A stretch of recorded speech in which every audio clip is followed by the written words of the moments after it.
bona tarda. Busco una noia jove, sexy, capaç d'expressar-se i amb una vaga formació clàssica. Ni tan sols una capaç de pronunciar inextricable sense cercar classes de dicció. Escolta, a l'edat de banda, una dona a la seva època hagués tingut temps de casar-se, tenir 5 fills i agafar la tuberculosi. Eren dones. Avui en dia totes semblen nenes de 10 anys que han aspirat a Eli. En plan, oi sí, és que és superfort, però com mola, tio! No he dit res de res. Només una desfilada de 35 bandarres, la meitat vestides com a putes i l'altra meitat vestides com a bolleres. Fins i tot jo faria el paper de banda molt millor que qualsevol d'aquestes noies. Poses un vestit, un parell de sabates, unes mitges i ja està. Hola, ara us explicaré una mica de què va aquesta obra.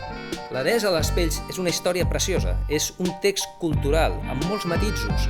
És molt interessant, segurament la gaudireu i podeu treure les vostres pròpies conclusions. Us espero.